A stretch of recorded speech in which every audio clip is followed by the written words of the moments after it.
तरह के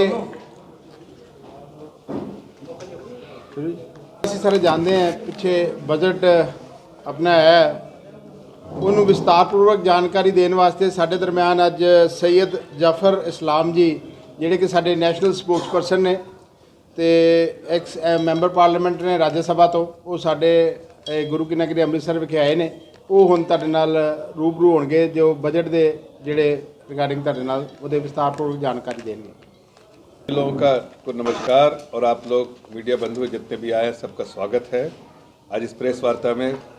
जैसा कि हमारे भाई ने कहा कि आप सभी लोगों को मालूम है कि जो हर साल सरकार जो बजट पेश करती है वो 1 फरवरी को इस बार भी पेश हुआ है और उसकी थोड़ी जानकारी हम आपके माध्यम से लोगों तक पहुंचाना चाहते हैं। वो हमारा मुख्य कारण है कि आज हम ये प्रेस कॉन्फ्रेंस कर रहे हैं। तो आज की चर्चा जो है मुख्यतः उसी पर रहेगी कि बजट में क्या बातें हुई हैं, बजट के संदर्भ में क्या क्या चीज़ें हैं, उसके बारे में हम आपके सामने आपके समक्ष रखेंगे। देखिए, जैसा आप सभी लोग जानते हैं आदरणीय प्रधानमंत्री जी ने कितनी बार और कई बार इस बात का उल्लेख किया है कि अमृत काल शुरू हो गया है। अमृत काल के लिए जो सबसे ज़्यादा हमारी जो चिंता है और कोशिश जो हमारे प्रधानमंत्री जी की है कि 2047 तक हमें विकसित देशों के सूची में आना है। विकसित देशों के सूची में आने के लिए आज से उसकी तैयारियां जो शुरू हो गई है। अमृत काल का पहला बजट है और उस बजट का जो विज़न था वो विज़न सबसे पहला विज़न यही था कि एक ऐसा समावेशी और जो जिसमें अर्थव्यवस्था मजबूत अर्थव्यवस्था वाली जो है हमारे सरकार और हमारा देश रहे, जिसमें नॉलेज का भरपूर योगदान हो देश को आगे बढ़ाने के लिए, स्किल्स का बहुत बड़ा स्किल डेवलपमेंट का बहुत बड़ा योगदान हो और जो देश की अर्थव्यवस्था बहुत मजबूत हो। ये इसका जो बेसिक विज़न है और इसीलिए आपने देखा होगा कि इस पूरे बजट में जो 4 चीज़ें जो बहुत प्रमुखता से जो देखी गई हैं, जिसके बारे में चर्चा की गई, जो हमारी जिस अपॉर्चुनिटीज़ को आगे हमारी सरकार इस पूरे इसमें बजट के में जो पेश हुआ है उसके द्वारा आगे बढ़ाना चाहती है, वो है कि महिलाओं को सशक्त बनाना है। जो सेल्फ हेल्प ग्रुप के द्वारा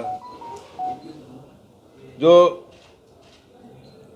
ग्रीन ग्रोथ जो है, हरित जो है उसका विकास करना है, उसकी फोकस है। युवाओं को जो है आगे बढ़ाना है, उसके बारे में चिंता की गई है। और जो टूरिज़्म के बारे में जो बहुत बड़ा फोकस है कि टूरिज़्म जो है हमारे देश में आगे बढ़े। इस बजट पे भी उसका जिक्र है कि 50 ऐसी जगह, इसके डिटेल्स अभी आते रहेंगे, लेकिन टूरिज़्म को बहुत बड़ा महत्व है और टूरिज़्म को के माध्यम से देश को आगे पहुंचाना है, ये जो है हमारी कोशिश है। लेकिन बजट का जो अगर आप पूरे बजट को अगर आप एनालाइज किए तो उसका जो मिशन है और उसका जो विज़न है, उसकी जो प्राथमिकता है, वो सबसे ज़्यादा जो है वंचितों को, किसानों को, बुज़ुर्गों को, महिलाओं को, चाहे वो युवा हो, चाहे वो SC ST हो, सभी वर्गों के लिए को आगे बढ़ाने का, और ख़ासकर दिव्यांग को, ऐसे गरीब अति गरीब जो लोग हैं जो बहुत गरीब तबके से आते हैं, उनके लिए, पिछड़े लोगों के लिए, और जो है नॉर्थ ईस्ट में रहने वाले या यूनियन टेरिटरीज में रहने वाले या फिर ऐसे पहाड़ी इलाकों में रहने वाले, उन सब के बारे में इस पे चिंता की गई है। हमने कोशिश की है और इसमें प्रायोरिटीज़ भी जो है, जो मुख्यतः जो कोशिश में इन सभी वर्गों को लेते हुए जो कोशिश, जो पहला जो ऑब्जेक्टिव है सरकार का कि इंक्लूसिव डेवलपमेंट होना चाहिए। कोई भी विकास जो है इंक्लूसिव होना चाहिए। ऐसा नहीं, अब देखिए अगर आप पिछले दिनों में आप जाएं तो आपको समझ में आएगा कि जैसे हमने इंक्लूसिव डेवलपमेंट जब बोलते हैं सभी लोगों का समावेशी विकास होना चाहिए, तो उससे दिखा है कि हमने जिनके पास जनधन अकाउंट नहीं थे उनके जनधन अकाउंट खुलवाए ताकि अनबैंक्ड लोगों को बैंकिंग के साथ जोड़ा जाए, मुख्य धारा से जोड़ा जाए। उसी तरह से जिनके पास शौचालय नहीं थे, महिलाओं के मान सम्मान में हमने शौचालय दिए और घर तक शौचालय। जिनके पास पीने के पानी नहीं थे उनको हम पानी एक मिशन के तौर पे एक नई मिनिस्ट्री बनाई और नल से जल देने का काम जो किया है। उसी तरह से जो हमारी माता बहनें जब वो लकड़ियों से आग जलाती थी तो उनको कई तरह की बीमारियां होती थी, उसके धुएं से उससे निजात पाने के लिए हमने जो गैस चूल्हे का प्रोवाइड करने की जो श्रृंखला चलाई है, उसी उसी इसमें कि हम सबको इस विकास से जो पिछले पहले दिनों में क्या होता था, कांग्रेस अक्सर नारा देती थी कि बिजली पानी सड़क हम देंगे, लेकिन देने का काम नहीं किया। लेकिन अगर आप 2014 के बाद देखिए, हमारी सरकार ने वही कोशिश की है कि हम सबको वही चीज़ देंगे जो आम जिंदगी में ज़रूरत होती है लोगों की, उसको देने हैं। तो हमने देने का काम किया है, चाहे वो 9 करोड़ से ज़्यादा जो है हमने गैस कनेक्शन दिए हैं, चाहे कि वो चूल्हा गैस के थ्रू जलाएं, और भी ऐसी बहुत सुविधाएं दी है। जिसके पास घर नहीं है उनको घर देने का काम किया, जिसके पास पानी नहीं है पानी नहीं, जिनके घर में बिजली नहीं आती बिजली देने का काम किया, कि एक आम नागरिक अपने आप को मजबूत महसूस करे, सरकार उनकी चिंता करे, सरकार उनके हित में उनके हितों का ध्यान रखे और उनको मुख्य धारा से जोड़े। ऐसी कोशिश हमारी रही है और इसीलिए हमने कहा है कि हमारा समावेशी विकास होना चाहिए। ये जो है ऑब्जेक्टिव है, ये प्रायोरिटी है सरकार के लिए। दूसरी बात जो है हमारी सरकार की, आप देखें तो जो भी हमने फैसले लिए हैं वो लास्ट माइल तक पहुंचना चाहिए, आखिरी आदमी तक पहुंचना चाहिए, जिसका फ़ायदा दीनदयाल जी ने कहा था। 2 चीज़ें बहुत बार बार उन्होंने जोर दिया है। एक तो वो कि जो लोग 2 तरह के लोग होते हैं, जो अपने होते हैं और जो अपने होने वाले होते हैं। हम सबको, चाहे मुझे वोट दे या ना दे, हम सब की चिंता करते हैं और इसीलिए उन्होंने कहा कि जो कतार में आखिरी खड़ा हुआ आदमी है उसकी चिंता सरकार को करनी चाहिए, उसको उसके दामन थामे और उसको मजबूत बनाए। तो हमारी सरकार की नीति है और इस पूरे बजट में जो फोकस है वो ये है कि जितनी भी सरकार ने स्कीम पॉलिसी मेजर्स लिए हैं, जितने भी अनाउंसमेंट किए हैं, उसका लाभ जो है आखिरी आदमी तक जो है पहुंचना चाहिए, इसकी चिंता हमने करनी है। उसके लिए हमने बहुत सारे उपाय किए, जैसे ब्लॉक लेवल पर जो है वो 500 ब्लॉक ऐसे आइडेंटिफाई किए जाएंगे जिससे जो है लोगों को उनके घर तक उनकी जो चिंता करने की जो कोशिश है, वैसे 500 ब्लॉक को आइडेंटिफाई करके उसमें एस्पिरेशनल जो डिस्ट्रिक्ट है उसको आइडेंटिफाई किया जाएगा और उनको इस पूरे सरकारी पॉलिसी का जो लाभ मिले उसकी चिंता की जाएगी 500 ब्लॉक में। उसके बाद जो हमारी सबसे बड़ी कोशिश रही है कि अर्थव्यवस्था जो बहुत मजबूत होके जो इंफ्रास्ट्रक्चर में है उसका और इन्वेस्टमेंट जो है, तो आप अगर देखिए पिछले 9 सालों में जब से हमारी सरकार है, हमने कोशिश की है कि अर्थव्यवस्था को मजबूत किया, बहुत मजबूत कीजिए। याद होगा आपको इसी देश के बारे में, इसी देश की अर्थव्यवस्था के बारे में 2013 में पूरी दुनिया में एक ही गुहार होता था कि दुनिया की 5 जो सबसे कमज़ोर अर्थव्यवस्था है, सबसे कमज़ोर इकोनॉमी है, वो जो है भारत, उसमें एक उस जो 5 लोगों में की सूची में भारत भी आता था। भारत में करप्शन बहुत था, भारत में स्कैम्स होते थे, तो लोग कहते थे बाहर दुनिया के अलग अलग देशों में कि भारत एक ऐसा देश है जहां स्कैम्स और स्कैमस्टर्स रहते हैं, फ्रॉड एंड फ्रॉडस्टर्स रहते हैं और यहाँ इसीलिए देश की अर्थव्यवस्था सबसे कमज़ोर 5 अर्थव्यवस्था में थी। हमारी पोजीशन उस वक्त 13 नंबर पे थी, लेकिन हमारे सरकार ने आदरणीय प्रधानमंत्री जी की अगुवाई में जो हमारी सरकार 2014 से चली, उन्होंने मैक्रो इकोनॉमिक पैरामीटर्स में जो अर्थव्यवस्था को मजबूत करने के आंकड़े होते हैं, जिसमें आपको अर्थव्यवस्था को जांचने के परखने के जिस आंकड़ों से देखा जाता है, उस पर बहुत कोशिश की आदरणीय प्रधानमंत्री जी ने। मजबूत देश को एक ऐसा संकल्प लिया कि देश को आत्मनिर्भर बनाना, देशवासियों को आत्मनिर्भर बनाना है और देश को आगे बढ़ाना है और देश की अर्थव्यवस्था को मजबूत करना है। आज आप देखिए देश की अर्थव्यवस्था जो है बहुत मजबूत है और देश की अर्थव्यवस्था ऐसी है कि दुनिया की 5 जो मजबूत इकॉनमी उसमें 5वें दर्जे पे आज भारत है।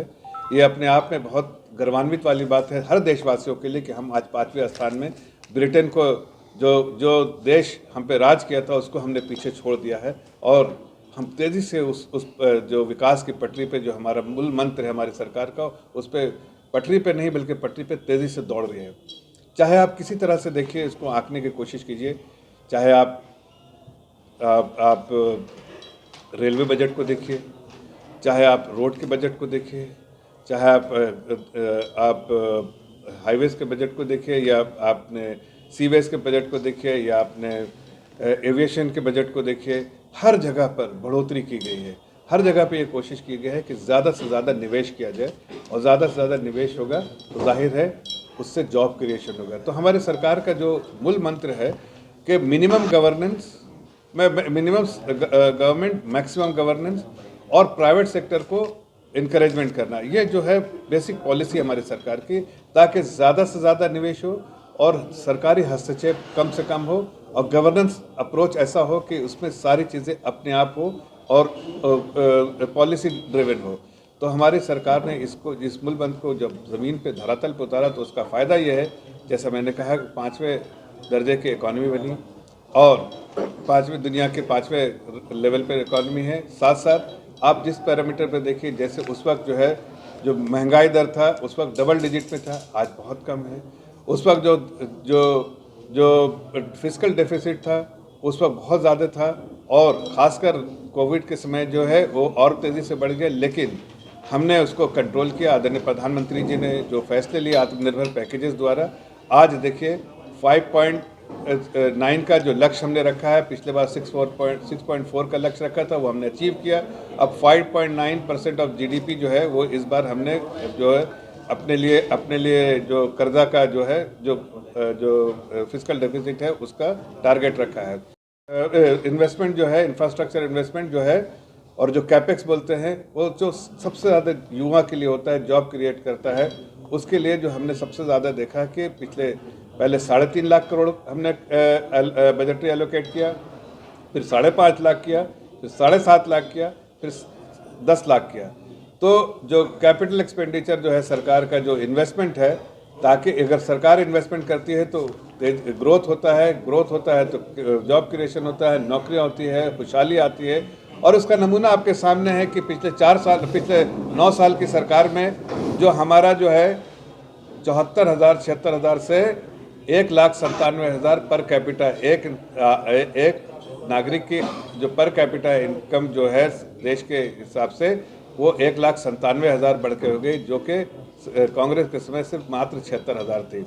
तो उससे समझ में आता है देश जो सिर्फ तरक्की नहीं, देशवासी भी तरक्की कर रहे हैं और देश के लोग आगे बढ़ते जा रहे हैं। इस बार जो है बहुत बड़ा अनाउंसमेंट किया है इंफ्रास्ट्रक्चर के लिए कि 10 लाख करोड़ का इन्वेस्टमेंट किया, जो कि अपने आप में ऐतिहासिक है, रिकॉर्ड है। इसलिए कि अगर इसको देखें 3.3% जो है वो जीडीपी का है, और अगर जितने ग्रांट्स सरकार दे रहे हैं उसको भी अगर इंक्लूड कर दीजिए तो 13.47 लाख करोड़ का जो है कैपिटल एक्सपेंडिचर होगा, जो 4.3% जो है जीडीपी का होगा। इतिहास में ऐसा कभी नहीं हुआ। जो सबसे ज़्यादा कांग्रेस ने किया था वो 2% ऑफ जीडीपी किया था, लेकिन आज आपकी सरकार ने युवा पीढ़ी को देखते हुए, हमारे मध्य वर्ग को देखते हुए, हमारे देश के में जो क्षमता है उनको देखते हुए हमने इसको बढ़ाने का काम किया है, और 10 लाख किया है, ताकि ज़्यादा से ज़्यादा नौकरियां बने, ज़्यादा से ज़्यादा इन्वेस्टमेंट हो, प्राइवेट इन्वेस्टमेंट हो,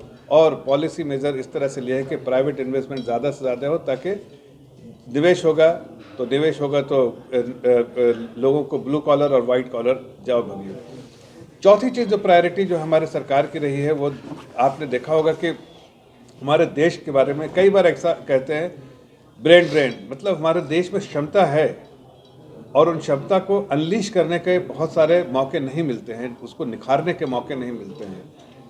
इसलिए कई बार हम बहुत सारे क्षमता वाले लोग जो है देश को, दूसरे देशों में जाकर अपनी क्षमताओं का उस देश को जो है फ़ायदा पहुंचाते हैं। लेकिन हमारी सरकार इस बात के लिए बिल्कुल जो चाहती है कि बजट में उसका बहुत बड़ा फोकस रहा है कि ऐसे लोग जो क्षमतावान हैं, जिनमें बहुत सारी क्षमता है, उनको निखारने का काम हमारी सरकार करेगी। हर तरह के स्किल डेवलपमेंट से लेके हर तरह के वैसे मौके फ्राहम करेगी, ताकि उनकी सारी जो क्षमता है उसका फ़ायदा जो है देश को पहुँचे, देश की जनता को पहुँचे, देश की सरकारों को पहुँचे।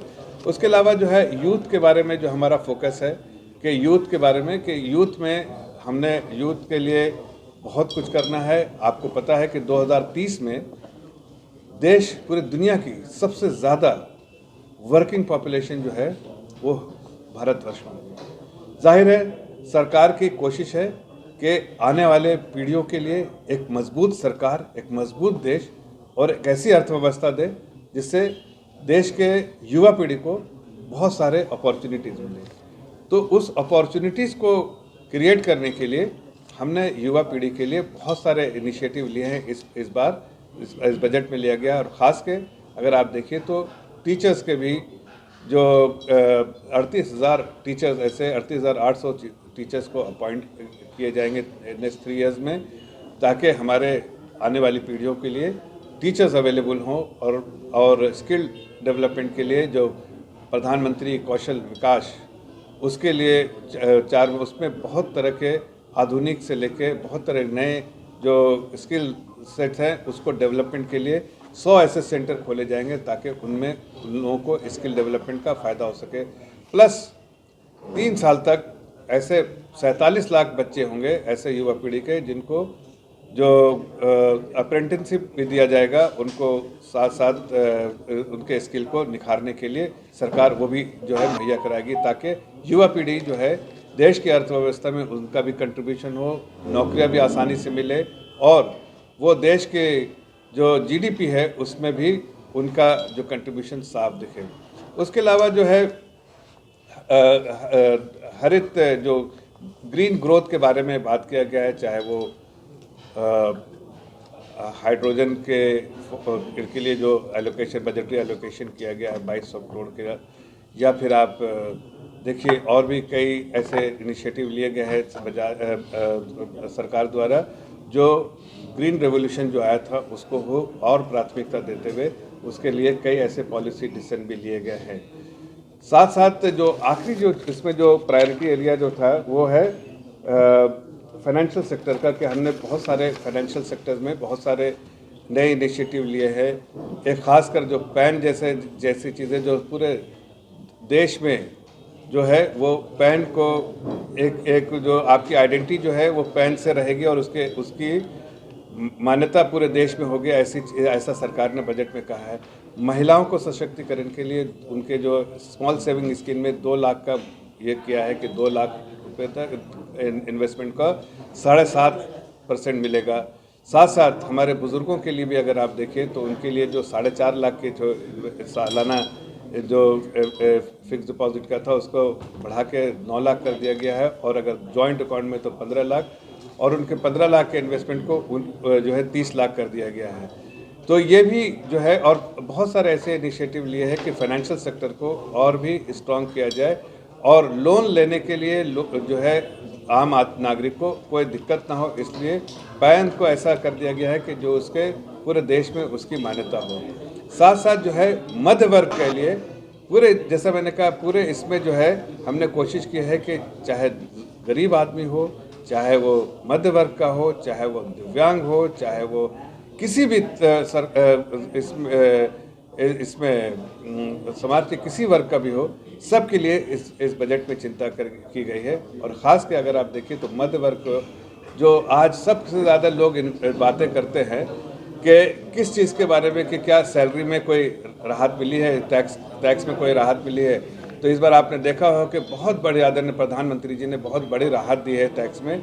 और टैक्स में जो राहत दी है 2 तरह के एक स्कीम बनाई है। एक जो डिफ़ॉल्ट स्कीम जिसमें 7 लाख तक का जो है आपका टैक्स बिल्कुल ज़ीरो टैक्स है, और एक पुराने वाली स्कीम है जिनको इन्वेस्टमेंट करना है और उनको उसका टैक्स बेनिफिट लेना है, एग्जम्पशन लेना है, तो वो भी इस्तेमाल कर सकते हैं। तो डुअल टैक्स रिजीम में एक डिफ़ॉल्ट टैक्स रिजीम है जिसमें आज के बहुत सारे सर्वे हमने देखे, सरकारों ने कराई, और जिसमें युवा पीढ़ी कहती है जो 22-23 साल में बच्चों की नौकरी हो जाती है, वो कहते हैं अभी इन्वेस्टमेंट नहीं करेंगे, अभी पूरे पैसे हमारे पास आने चाहिए।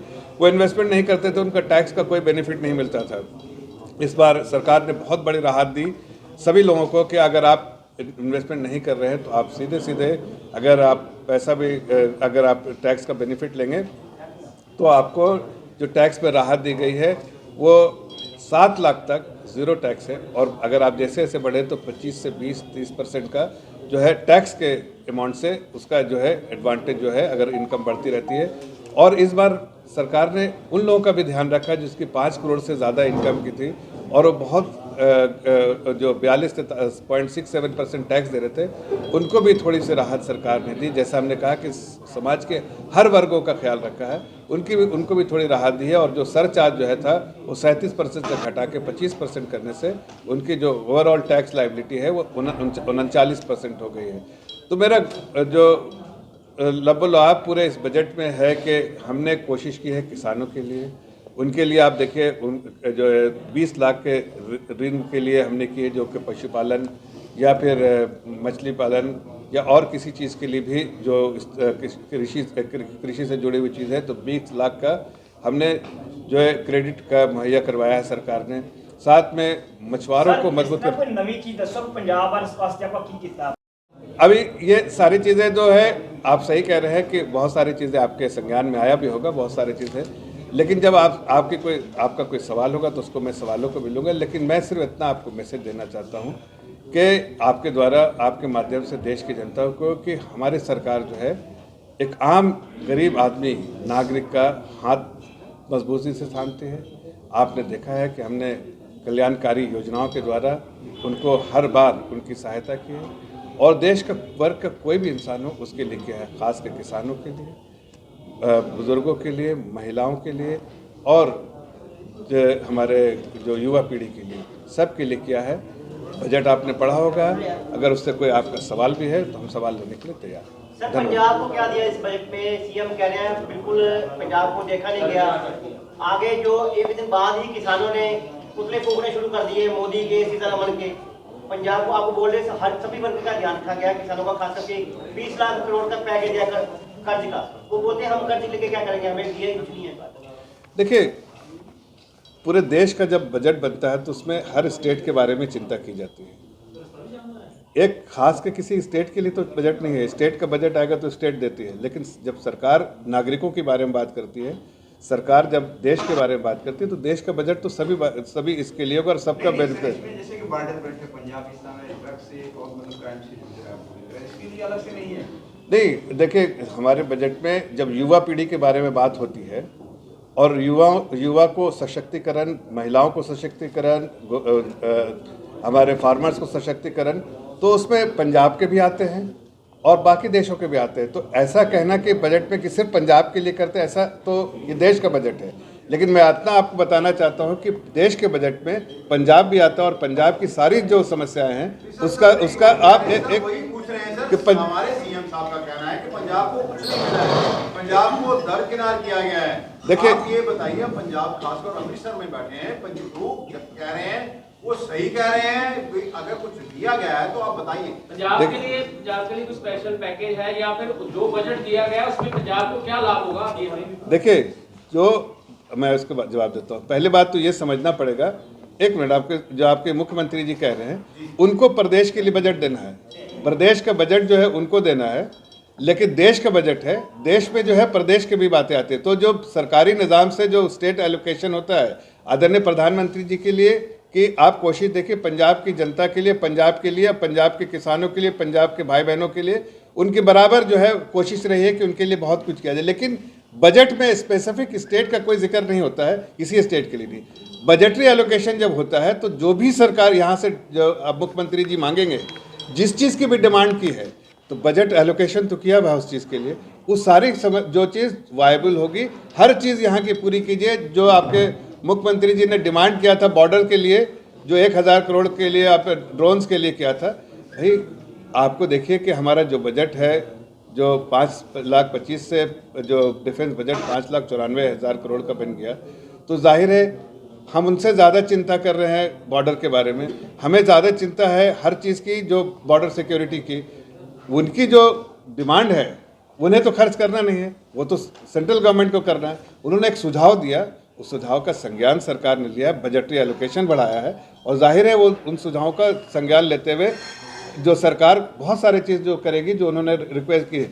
लेकिन ये कहना कि पंजाब के मुख्यमंत्री जी ने ये डिमांड किया था और इसको एलोकेट किया, ऐसा तो नेशनल बजट में तो होता नहीं। लेकिन मैं उसका जवाब दे रहा हूँ कि पंजाब के लिए भी उनके जो उनके डिमांड थी, और ये सुझाव, डिमांड तो नहीं कह सकता, सुझाव जो था, उस सुझाव का संज्ञान सरकार ने लिया है। जो 1000 करोड़ उन्होंने मांगा था जो पंजाब के लिए, उसका संज्ञान लिया, और आने वाले दिनों में जब जो डिफेंस बजट है जब उसको खर्चा होगा तो उस चीज़ को भी ध्यान रखते हुए शायद उससे ज़्यादा ही खर्चा हो 1000 करोड़ से, लेकिन उस सिक्योरिटी बॉर्डर सिक्योरिटी में हम कोई कॉम्प्रोमाइज़ नहीं करने वाले हैं। नेशनल सिक्योरिटी में हम कोई कॉम्प्रोमाइज़ नहीं और उसको खर्च करेंगे। तो सर, तो जेसीबी में 2 स्कैनर लगे हैं पिछले कई सालों से। आप कहते हैं, सभी लोग ये भाषण देते हैं कि हम लोग सुरक्षा से कोई समझौता नहीं करेंगे। अभी तक वो स्कैनर चल नहीं पाए हैं। पाकिस्तान के पास 2 बॉडी स्कैनर हैं। कहा जाता है ड्रोन से सब हीरोइन वहां से आती है। तो हमारे पास सब कुछ होने के बावजूद क्या जानबूझकर ऐसा किया जा रहा है? मतलब कारण क्या, लोग ये जानना चाहते हैं। देखिए, ऐसा है कि आप भी जानते हैं कि आपका देश मजबूत हुआ पिछले दिनों में 8 सालों 9 सालों में। ये हम कह रहे हैं ऐसा नहीं या आप कह रहे हैं ऐसा नहीं, दुनिया में अगर आप चर्चा देखिए तो भारत जो है मजबूत देश की तरह उभरा है। इससे आप भी गर्वान्वित हैं, हम भी गर्वान्वित हैं। एक मिनट आगे आपकी बात कर, आपकी जो जितनी भी सुझाव हैं जो स्टेट गवर्नमेंट ने दी है, मुख्यमंत्री जी द्वारा जो भी सुझाव, इसलिए कि सबसे सुझाव मांगा जाता है तो हम उस सुझाव का ध्यान रखते हैं। अब देखते किसी ने बात उठा लिया, जैसे अब आपको बता रहा हूँ, अब ये सेंट्रल गवर्नमेंट पे कभी कभी लोग ठेकरा फोड़ देते हैं। जैसे उन्होंने कहा कि किसान सम्मान निधि जो है उसमें किसान कम हो गए हैं। सर, मेरा सीधा सवाल है, जो बॉर्डर पे 2 स्कैनर लगे हैं वो चालू क्यों नहीं हो रहे हैं? अगर ऐसा आपकी ऐसी कोई आपका जो सीधा सवाल है और उसके बारे में एकदम स्पेसिफिक मेरे को इस वक्त जानकारी नहीं, लेकिन मैं इसका जवाब अपने मीडिया के इंचार्ज के द्वारा जरूर दिलवाऊंगा। नहीं, मैं आपको इसको एग्जैक्ट जवाब दिल्ली से लेकर दे दूँगा। देखिए, इस पर काम चल रहा है और जितना इस सरकार ने काम किया शायद किसी ने ड्रोन पॉलिसी पे तो काम किया नहीं। आपको पता है कि पिछले दिनों में जो सेंट्रल गवर्नमेंट ड्रोन पॉलिसी लेके आई है और उसके लिए बजटरी एलोकेशन भी किया है और उस दिशा में जो काम भी चल रहा है और जो स्पेशल मिशन जो है के तौर पे काम चल रहा है, इसलिए कि ये हमारे सिक्योरिटी से रिलेटेड है। कब तक पूरा हो जाएगा? जो इसका टाइमलाइन है वो अगले साल तक का है और अगले साल इसका पूरा। सर, ये सोना इस वक्त 60,000 के पार हो गया। सोने पे इंपोर्ट ड्यूटी है जो बढ़ाई गई है। कांग्रेस की सरकार में ये इंपोर्ट ड्यूटी जो है वो मतलब अब 33% ज्यादा ड्यूटी चल रही है, जिसके वजह से सोना कम आ रहा है, उसकी वजह से सोना महंगा भी हो रहा है। देखिए, एक गरीब आदमी है, उसने 2 तोले 4 तोले अपने जो माँ बहन को या बेटी को देना होता है, वो आज वो उसमें नहीं है और सोने का भंडार भी कम हो रहा है। इसमें क्या जो है? देखिए, सोना जो है, ये बात आप सही कह रहे हैं, सोना महंगा हुआ। इस बजट के बाद जो है सिगरेट हो, सोना हो, ये और इस तरह की चीज़ें जो थोड़ी महंगी हुई है, लेकिन सोना नहीं है। नहीं, सोना देखिए, सोना पे हमने जो है, इसलिए कि सोना में आपको इस पर क्या बताओ, थोड़ा जो सरकार ने सोच समझ के फैसले किया, इसलिए कि सोने की स्मगलिंग भी बढ़ते होने की संभावना है। स्मगलिंग का भी ध्यान रखते हुए ऐसे फैसले लिए गए हैं और ये फैसला सही है देश के लिए और देशवासियों के लिए। इंपोर्ट ड्यूटी कम होगा तो उसमें जब जरूरत पड़ती है तो इंपोर्ट ड्यूटी कम भी होती है। ऐसा तो नहीं कितनी बार इंपोर्ट ड्यूटी कम भी की गई है, लेकिन आज की जरूरत के हिसाब से सोने पे इंपोर्ट ड्यूटी जो है जरूरी थी। अच्छा बजट है सर, एक चीज का सवाल जरूर जानना चाहते हैं। आज भी हम कहते हैं 81 करोड़ लोगों को हम फ्री सामान देंगे, इतनी आज भी लोग इतने गरीब क्यों? क्या कारण है? देखिए, हम उसको गरीबी से बाहर नहीं निकलवा पाए, हम उनका उपयोग काम धंधा नहीं, ऐसा नहीं है। अब 2-3 आंकड़े आपको बताता हूँ जिससे आपको समझ में आएगा। देखिए, ये मैंने कहा ना कि ये सरकार जो है वो आम लोगों की सरकार है, गरीबों की सरकार है, मध्य वर्गों की सरकार है, ये देश की जनता की सरकार है। इसमें जो सबको मजबूत रखना के हमारा लक्ष्य रहता है। जब कोविड आया था तो कोविड के बाद हमारे सरकार के पास खजाना तो नहीं था, इसलिए कि आमदनी बंद हो गई थी, इकोनॉमिक एक्टिविटी बंद हो गई थी, लेकिन सरकार ने अपने जितने खजाने थे सब खोल दिया और फिस्कल डेफिसिट जो है 10% 9.5% पे चला गया। और हमने उस वक्त राशन देने का काम किया। हम राशन आम नागरिक को देते हैं इसलिए कि हमें लगता है कि देश के जो कॉफर्स है, जो देश का जो पैसा है वो लोगों तक पहुंचने चाहिए। आप छोटा सा मिसाल देते, कई से 2 संपन्न देश हैं दुनिया के जिनके पास पैसा ही पैसा है, फिर भी अपने नागरिकों को थोड़ा चीज़ पहुंचाते हैं। अगर आपके देश में ये परंपरा चली है कि एक आम नागरिक को मजबूत किया जाए तो क्या है उसको लेकिन अब आप सुनिए एक सेकंड। मनरेगा में देखिए एलोकेशन हमने बढ़ाया जब ज़रूरत पड़ी थी। आज मनरेगा के जो गांव में लोगों की जब नौकरियों की ज़रूरत नहीं है तो मनरेगा का बजट हमने कम भी किया। अब आपका और कोई सवाल है तो इस पर ले लीजिए, बता देता हूँ। सर टूरिज्म के लिए क्या है खास करके? हैं? सर आज कांग्रेस ने प्रोटेस्ट किया है अम्बानी अडानी के खिलाफ और केंद्र सरकार के भी आपस में मिलकर जो है वो सरकार जो ऐसे चल रही है और उनका साथ दे रहे हैं मोदी साहब। आप क्या भाई ये बजट पे प्रेस कॉन्फ्रेंस है, सरकार के लिए तो कांग्रेस के लोग वहाँ पर बात कर रहे हैं, लेकिन जहाँ तक अडानी साहब का सवाल है, अडानी साहब एक प्राइवेट, जैसे बिरला हैं, वह अंबानी हैं, वह अडानी हैं, सारे लोग बिजनेसमैन हैं, यहाँ के भी बिजनेसमैन कोई होंगे, उसका सरकार का कोई प्रोत्साहन ना होता है। सरकार इनकरेज करती है पॉलिसी से, जिसकी क्षमता है वो पॉलिसी का इस्तेमाल करते हुए आगे बढ़े। सर सेना में जो है सिखों को जो है नोट डालने की जो उनको लाजमी कर दिया गया, उसके बारे में काफी विरोध हो रहा है। ये सेकंड वर्ल्ड वॉर में भी हुआ था, अंग्रेजों ने उनको जो हेलमेट डालने के लिए कहा था तब भी प्रोटेस्ट हुआ था, तो फिर सरकार को जब फैसला वापस मेरे ख्याल से इसके बारे में कोई ये हेलमेट के बारे में आप इनसे पूछ लीजिएगा, मुझे इसके बारे में जानकारी नहीं। ठीक है, और कोई अगर आपका बजट से सर अक्सर 2024 के इलेक्शन आ गए हैं, आपसे जो भी यहाँ से कैंडिडेट लड़ते हैं, भले ही हार गए, मैं नाम नहीं दूंगा, लेकिन जिन लोगों ने उन्हें वोट डाला कम से कम उन्हें इनका सुन लेना चाहिए। आपके बीजेपी के लोग यहाँ पर कहते हैं कि दिल्ली बैठ जाते हैं, बाद में आम लोग उनको कहाँ, आप बात तो कहते हैं जनता की सरकार है, हम जनता के लिए हैं, लेकिन जनता की आवाज़ सुनने हर कोई बंदा अपनी आवाज़ सुनाने दिल्ली तो जाएगा।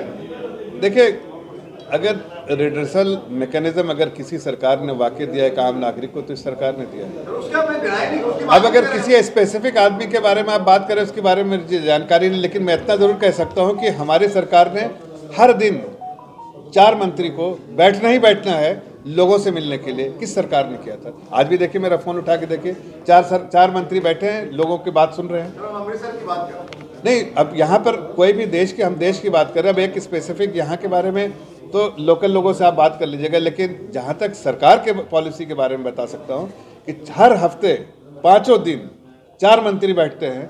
उनका काम है कि आप लोगों के बारे में सुने, लोगों की समस्याओं को समझें। और ये भी जो बजट आता है, आपको ये भी बताना चाहता हूँ, ये बजट ऐसे नहीं कि हवा में कुछ लगा दिया, 2 बजट का होता है। बजट इस तरह से बनाया जाता है कि लोगों के बीच जाके उनकी समस्याओं के बारे में पूछते हैं, पहले तो ये, और बहुत चर्चा होती है। उसके बाद जो अपना बजट ऐसा हो कि आगे आने वाली पीढ़ी को किसी का ऐसा कर्जा ना हो, उस ध्यान को रखते हुए जितनी चादर है उसमें पैर से ज़्यादा ना फैलाते हुए एक मजबूत देश जो करता है, उस तरह से बजट को हमने पेश करते हैं। इसलिए आप देखिए कि पिछले 9 सालों में पीढ़ी हम सीढ़ी चढ़ रहे हैं, हम 5वीं सीढ़ी पे, और आपको बताना चाहता है 2030 तक हम नंबर 3 पे हो जाएंगे। तो देश की अर्थव्यवस्था और जब नंबर 3 में होंगे तो उसका जो लाभ किसको मिलेगा?